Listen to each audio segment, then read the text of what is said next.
April 30th, 1943, the southern coast of Spain, near Huelva. A pale dawn breaks over calm water as Spanish fishermen haul their nets through the surf. The sea smells of salt, diesel, and something else. Decay. Tangled in the ropes is a man in uniform, bloated from days adrift. His belt buckle glints faintly beneath the rising sun. Royal Marines. The fishermen shout for the local authorities. Soon a patrol boat arrives and a gendarme hauls the body aboard. In his hand he clutches a chained briefcase.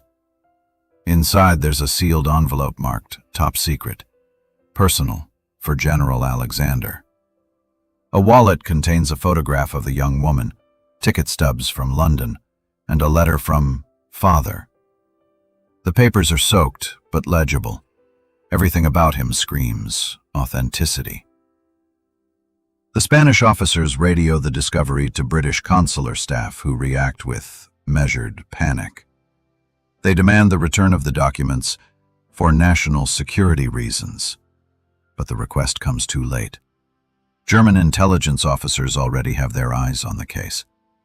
Within hours, word of the dead officer reaches the Abwehr attaché in Madrid. The briefcase, supposedly washed ashore from a downed British aircraft, becomes a treasure chest for Berlin. What no one in Spain realizes is that the man's name, Major William Martin, never existed. The body is real, but his life, his rank, his papers, his fiancée, his mission, was fabricated in the bowels of British intelligence. And the war's greatest deception has just begun. January 1943, London. The fog hangs thick over Whitehall, shrouding the entrance of the British Naval Intelligence Division. Inside, behind layers of blackout curtains, Lieutenant Commander Ewan Montague and Flight Lieutenant Charles Chumley lean over a cluttered table covered in memos, cigarette ash, and a single file marked Operation Mincemeat. The concept sounds absurd even by wartime standards. Deceive Hitler with a corpse. The goal, to misdirect the German High Command into defending Greece and Sardinia, not Sicily, where the Allies actually planned to invade.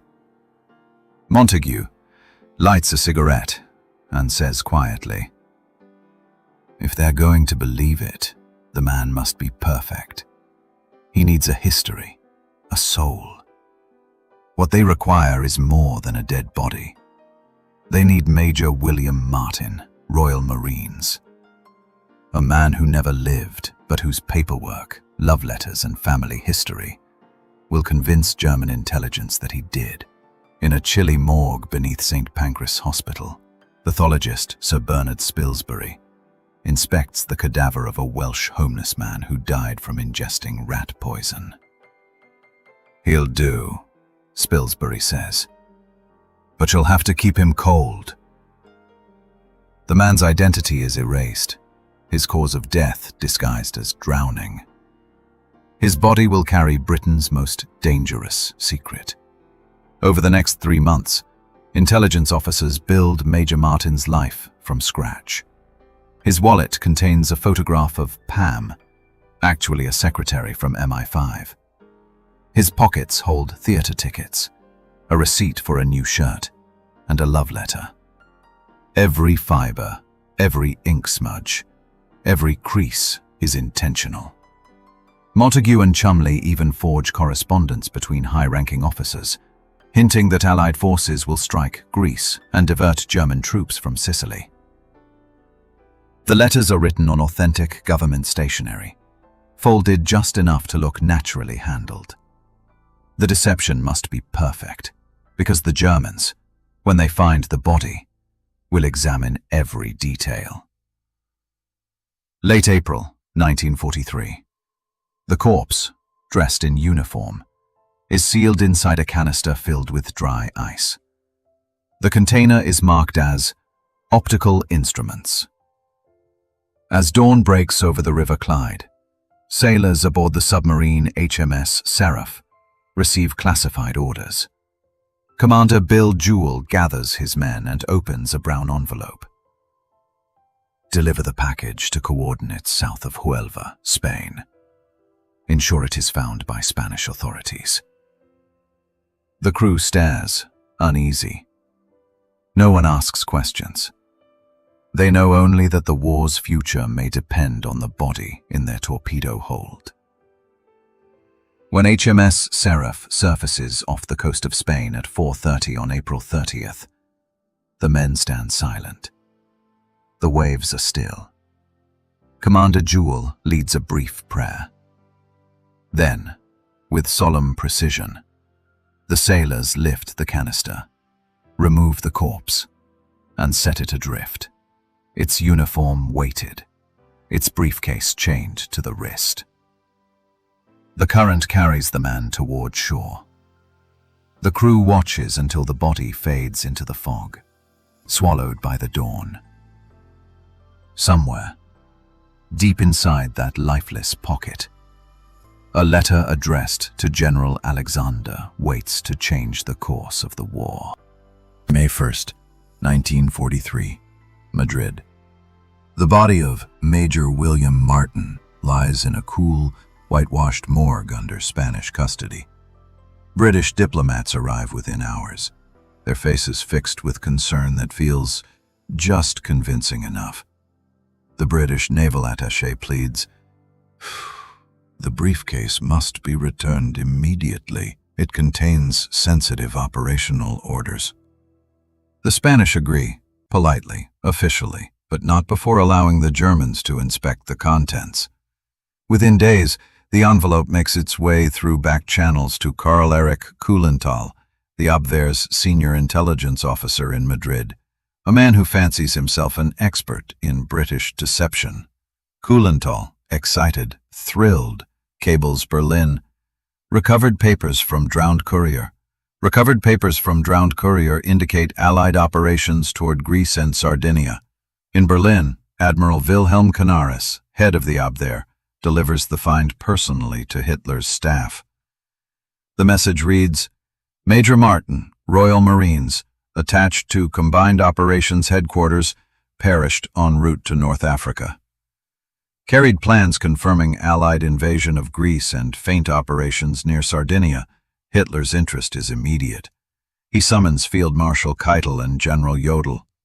Slamming a fist onto the map table, Hitler growls, "Sicily is a trap. The British will strike at Greece. The bait has been swallowed whole." Back in London, at the Admiralty's Room 39, Montague and Chumley wait in excruciating silence. Weeks pass with no confirmation. Then one morning, a ciphered report arrives from the codebreakers at Bletchley Park. An Enigma intercept reveals German divisions redeploying from Sicily to Greece. Montague reads the line twice, hardly believing it. "They've moved the panzers," he whispers. By early July, the Luftwaffe has diverted aircraft, and coastal defenses across the Greek islands are reinforced. Meanwhile, the Italian garrisons on Sicily, once ready for invasion, are left thin and uncertain.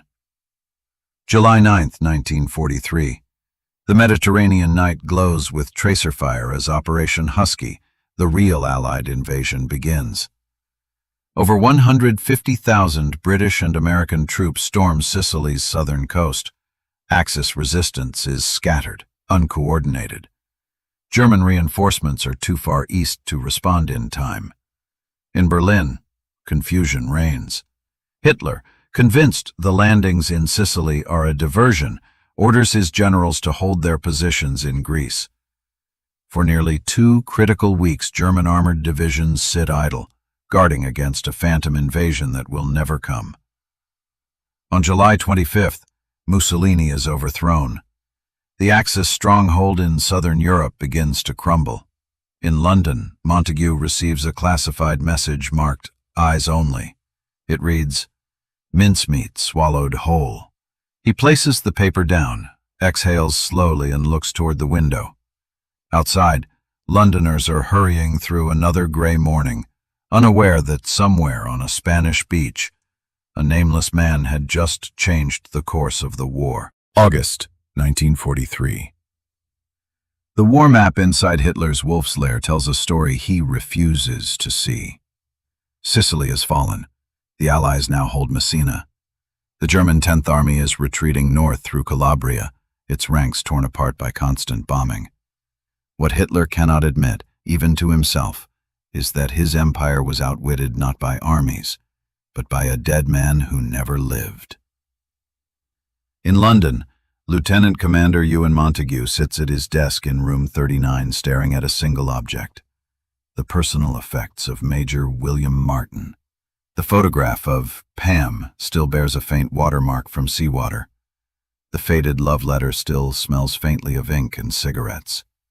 Montague folds them carefully into a box marked "Returned to Family," a small, private joke only those who knew the truth could understand.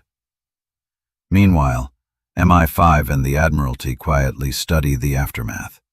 The deception had worked so completely that even after the Allied landings in Sicily, Hitler remained fixated on Greece, ordering defensive fortifications to remain in the Balkans until late summer. Thousands of Allied soldiers who would have died storming reinforced beaches were instead alive to fight another day. In Spain, the German attaché Kulenthal is commended for his brilliant discovery. He never learns that he had been played perfectly. Admiral Canaris, though suspicious, keeps silent, his faith in Berlin's infallibility already broken. He knows the game is turning against him. 2 years later, he will hang in Flossenburg for conspiring against Hitler. Operation Mincemeat remains buried in silence. Every man involved signs the Official Secrets Act.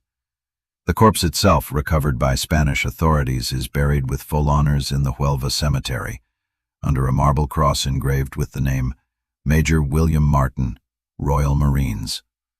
Flowers appear on the grave each year, though no one in Spain knows who leaves them.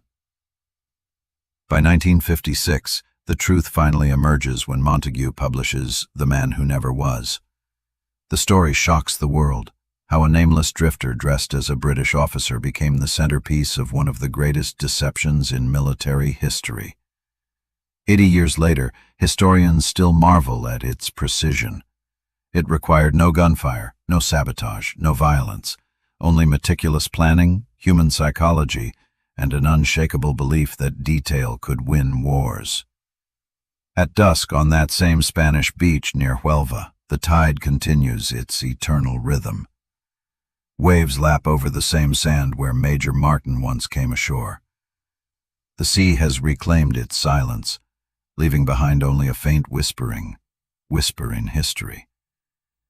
That sometimes in war, victory begins not with a soldier's courage, but with a perfect lie told by the dead.